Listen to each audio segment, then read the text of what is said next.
I met a family when I arrived Italy newly, and the woman just liked me instantly, and we became really good friends. I was new in town and I needed all the help I could get, and my friend was available to supply all the information that could help me survive. She guided me with who to speak with and who to avoid, where to go to and where to avoid. When it comes to freedom and liberty, there was no limitations at all as far as my friend's house was involved. I wasn't speaking Italian at all and I didn't feel it.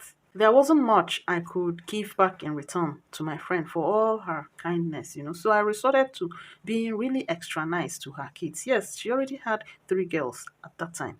I buy little gifts whenever possible and help them around the house as much as I could whenever I show up. As far as I'm concerned, my angel had a beautiful family with a very caring husband. If you have been following this story with interest till now, you should have started asking yourself, what brought me to Italy? It was marriage, oh. Now my husband I went to join. But something was not aligning properly. I didn't have any job at the time. I was very free. My friend's husband started seducing me and enticing me with gifts. At the initial stage, I thought he was equally just being nice to me, but in a little uncomfortable manner. So I advised myself to reduce the frequency of the visits to their house. But did this even help? No, because the man resorted to calling and chatting me on the phone, and he started sharing their family problems and secrets with me. The stories were really scary, I must confess.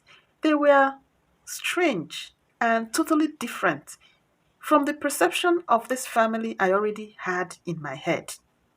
A family I thought I knew so well. To me, they were one perfect family. On one occasion, I asked the man why he thinks it's right to share their family secrets with me, and he said it's because he knows that his wife is not being real and truthful with me. And so, like the Mary of the Bible, all I had to do was to keep these things in my heart and ponder on them for many months and years. In my thoughts, my marriage wasn't as beautiful as it should be. And sometimes I would ask my friend, what was the secret to their happiness? And she would just say, nah, God, oh, that she was very lucky to get a man that really cares and does everything for her. And I would be like, God, when?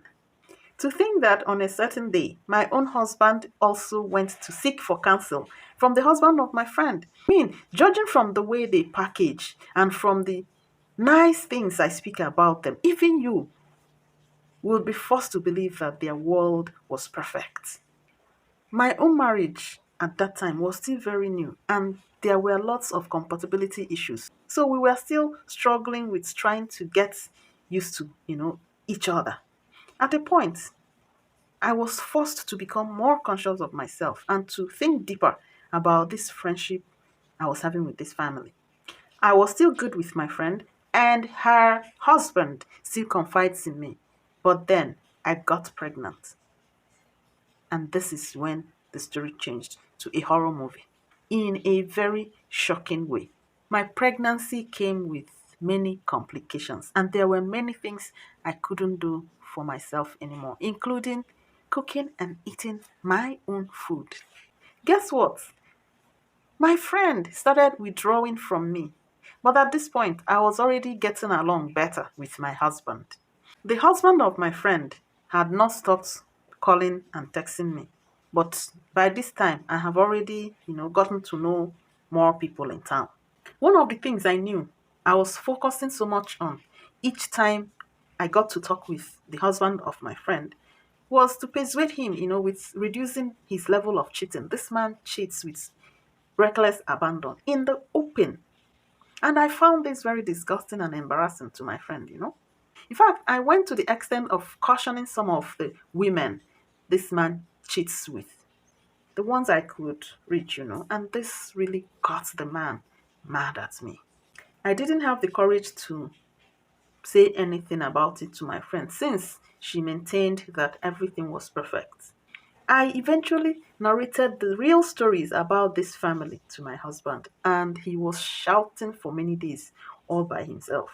Did my friend's husband stop talking to me even though he got mad?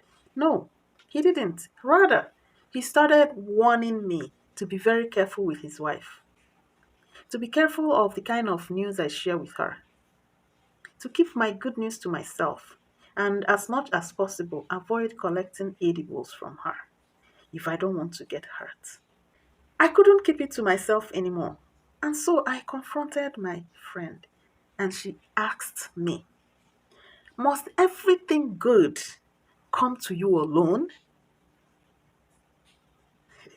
Before I came into the scene, there were other women that were friends with my friend, and they didn't stop being friends with her.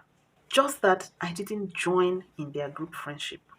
After I confronted my friend, she stopped talking with me, like women. She started keeping malice with me.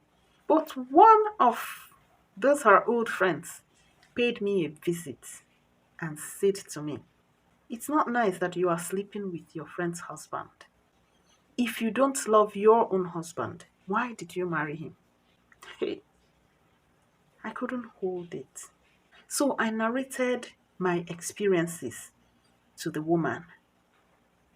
Do you know that about 1 hour after this woman left my house, my friend's husband called me on phone and said, why did you do this to me?